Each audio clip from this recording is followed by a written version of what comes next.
क्या उन्होंने बिहार की शिक्षा व्यवस्था सुधारने के लिए कोई बात कही? क्या उन्होंने बिहार के पलायन करने वाले लाखों युवाओं के बारे में कोई बात कही? क्या कांग्रेस के नेता यहाँ राहुल गांधी आए तो उन्होंने कुछ बात ऐसी कही? हर साल 2 साल पर गुजरात में बिजनेस समिट होता है, आप देखते हैं उसमें प्रधानमंत्री जाते हैं। पिछले 15-12 साल से मोदी जी प्रधानमंत्री हैं। क्या बिहार में कोई ऐसा बिजनेस समिट हुआ जिसमें ये हो कि भाई यहाँ पर भी फैक्ट्रियां लगे? क्या हम लोग यहाँ बुलेट ट्रेन बना? हम लोग क्या अभी कल प्रधानमंत्री ने आकर क्या घोषणा की है? ये रेलवे लाइन का चौड़ीकरण किया जाएगा, ये एक ट्रेन पैसेंजर ट्रेन बढ़ाई जाएगी, ये एक लाइन का इलेक्ट्रिफिकेशन किया जाएगा। देखिए कितना फर्क है। मोदी जी प्रधानमंत्री हैं, गुजरात के भी प्रधानमंत्री हैं और बिहार के भी प्रधानमंत्री हैं। गुजरात के लिए 1 लाख करोड़ का बुलेट ट्रेन बन रहा है, 1 लाख करोड़ रुपया कर्ज लेकर, और वो कर्ज में बिहारी भी शामिल है। हम लोग पर भी वो कर्ज है, हमें उससे कोई दिक्कत नहीं है, देश का विकास होना चाहिए। लेकिन गुजरात में मोदी जी अहमदाबाद से मुंबई के लिए बुलेट ट्रेन की बात कर रहे हैं, अहमदाबाद में गिफ्ट सिटी की बात कर रहे हैं, और बिहार में आकर क्या कह रहे हैं? सहरसा में नरकटियागंज में वो रेलवे लाइन बना दिया जाएगा, जो बन रहा है उसका दोहरीकरण कर दिया जाएगा।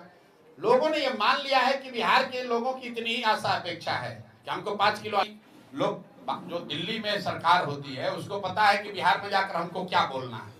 वो जाकर खाली ये रेलवे लाइन का दोहरीकरण, मीटर गेज को ब्रॉड गेज, रेल का इलेक्ट्रिफिकेशन, लोग इसी में खुश है। ट्रेन का स्टॉपेज बढ़ा दीजिए, एक नया ट्रेन शुरू करा दीजिए। आप देखे होंगे आज 25-30 साल से बच्चे से हम लोग भी देख रहे हैं। किसी बजट में बिहार के लिए क्या घोषणा हो रही है? रेल एक बढ़ा देंगे, एक ट्रेन बढ़ा देंगे। क्यों? क्योंकि बिहार मजदूरों की फैक्ट्री है। ये नहीं कहा प्रधानमंत्री ने कि यहाँ पर स्टील की फैक्ट्री लगाएंगे, ये कह रहे हैं कि यहाँ से एक नया ट्रेन खोलेंगे। ट्रेन खोल के कहाँ जाएगा ट्रेन? यहाँ से मजदूर जाएगा जो कि 10,000 रुपया में गुजरात में, सूरत में उनके लिए, गुजरातियों के लिए काम करेगा। यहाँ से देखिए कि हर जगह ट्रेन खुल रही है। ट्रेन होनी चाहिए, लेकिन ट्रेन से बच्चे क्या करने जा रहे हैं? भाई हमें तो खुशी होती ना जब यहाँ से स्टील बनता और वो मालगाड़ी से यहाँ से जाता। यहाँ से रेफ्रिजरेटेड ट्रेन खुलना चाहिए जिस पर कि यहाँ से सब्जी जाए और दिल्ली बॉम्बे में बिके। हमें वो ट्रेन नहीं चाहिए जिस पर बिहार के युवा मजदूर बनकर जाएं और दूसरे राज्यों में काम करें। आरोप है कि आप ये फंड इतना खर्चा कहाँ से लाते हैं? किसका आरोप है? अशोक चौधरी। अशोक चौधरी, अब अशोक चौधरी का अपना राजनीतिक कैरेक्टर क्या है ये पत्रकारों को हमसे बेहतर मालूम है। बिहार में किसी नेता का, दल का ये दम नहीं है कि वो कह देगा कि प्रशांत किशोर ने किसी से 1 रुपया भी गलत कहीं लिया हो। इतने दिन से हम पैदल घूम रहे हैं, 2.5 बरस से, डंके की चोट पर जो कहते हैं, जिसको दम है आकर चेक कर लो, अगर कुछ गलत हो तो पकड़ लो। हम MLA MP नहीं है, बालू शराब माफिया का काम नहीं करते हैं, ठेकेदारी नहीं करते हैं, किसी से घूस नहीं लेते हैं।